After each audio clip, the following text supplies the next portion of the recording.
guys, pag-usapan lang natin si Catherine Bernardo at Alden Richard. Ayon kasi guys sa karamihan or mga Delulu fans, pinagluto ba ni Catherine Bernardo si Alden Richard ng pagkain? Dahil exclusive nga naman kasi kanina, spotted nga naman kasi ang kinain ni Alden Richard na naka-Tupperware at dudang-duda sila kung bakit nga naman tulad nung niluto ni Catherine Bernardo sa Canada. Grabe, hindi nila akalain na kung ano-ano kasi ang napapabalitaan natin guys na kumakalat ngayon sa social media na ang dami nga naman kasi guys na iba-iba na ang mga reaction ng mga tao. Porket binasted, tapos ang sinasabi nila, hindi na daw matutuloy ang project kasi iwalay na daw ang cut din.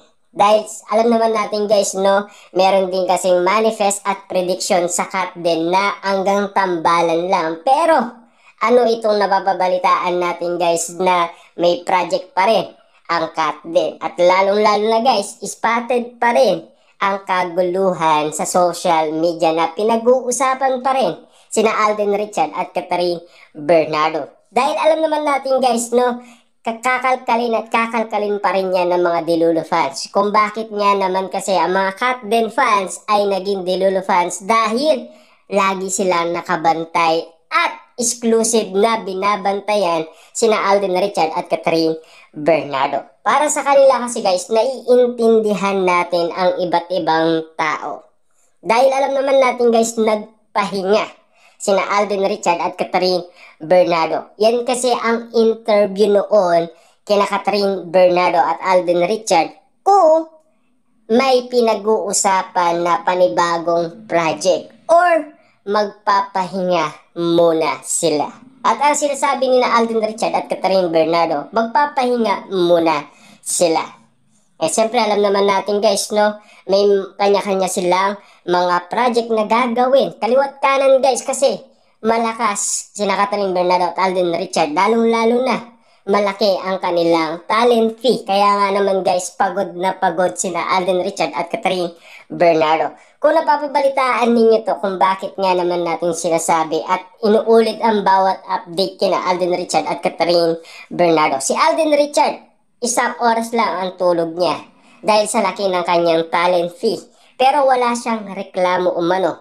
Pero ang wish niya, 8 hours siyang gusto niyang matulog. Yun lang ang dreams ni Alden Richard dahil sa sobrang pagod.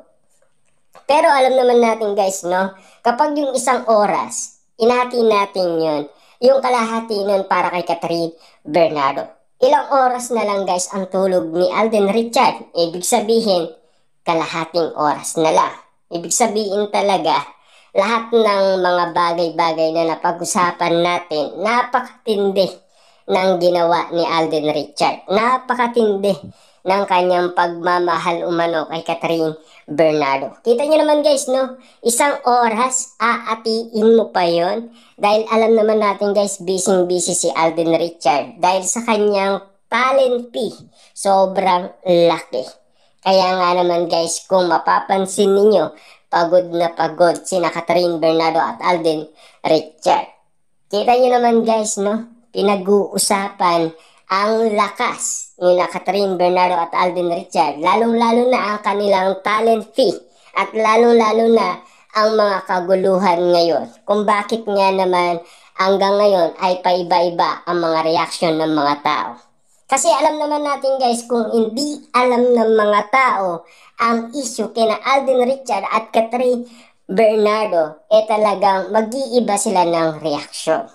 At hindi nila alam kung ano ang usapin patungkol umano kung ano ang gagawin ni na Alden Richard at Catherine Bernardo. Alam naman natin guys, meron silang mga basher at mga bumabatikos. Alam naman natin yan guys, hindi mawawala yan. Kita nyo naman guys yung nangyari sa Christmas special.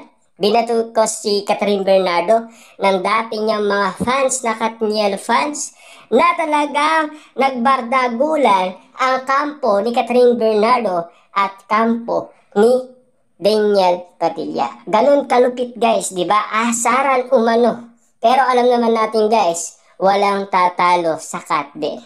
Kita nyo ang lakas ng Katden. pinanood pa hanggang ngayon ang nasabing movie na Hello Love Again. Trending na trending sa Netflix, top 1 pa rin, diba? Sinipa nga ang serye ni Daniel Padilla na incognito na dati ay malakas sa Netflix. Ngayon, ang Hello Love Again na. Kita nyo naman guys, ang lakas ni Catherine Bernardo at Alden Richard. Kasi kinukumpara nga naman kasi guys ng mga fans ang bawat nangyayari. Kung bakit malakas ang Kat din. Dahil ang mga basher or mga bumabatikos, ang nais nila magkaroon din ng teleserye para magkasubukan ang lakas ng Katniel at lakas ng Kat din. Na alam naman natin kasi guys, tapos na ang Katniel. Panahon naman ng Kat din ngayon. Ibig sabihin, yung Katniel hanggang doon lang sa September 2023. Hanggang doon na lang yun Pero hindi lang natin alam kung yung sinasabi ni Christopher Min ay magkakaroon pa rin ng imposible. Diba? Baka hindi lang natin alam na baka talagang nagiging okay ang Katniel. Kasi alam naman natin guys, bawat issue or intriga, hindi natin alam kung ano ang katotohanan dahil hindi kino-confirm ni Daniel Padilla at Catherine Bernardo ang katotohanan. Lalong-lalo na guys, si Alden Richard at Catherine Bernardo. Ang usapin nga naman kasi guys na pinag-uusapan, patungkol nga naman kasi guys sa lahat ng issue, hindi natin alam kung ano yung tama at ano yung mali. Kasi alam naman natin guys, sa dami ng mga nagre-react umano, alam naman natin guys, nakabantay lagi si Catherine Bernardo at Alden Richard sa mga Delulu fans. Paano sila magiging matanglawin kung hindi nila alam ang update patungkol kay Catherine at Alden Richard? Lahat ng pangyayari araw-araw, bistadong-bistado ng kanilang mga matayan. Nakabantay sila. Updated yata sila sa lahat ng ganap ni na Alden Richard at Catherine Bernardo na talagang pinag-uusapan at pinagkakaguluhan. Siyempre, alam naman natin guys, pinagpipestaan ng karamihan niya.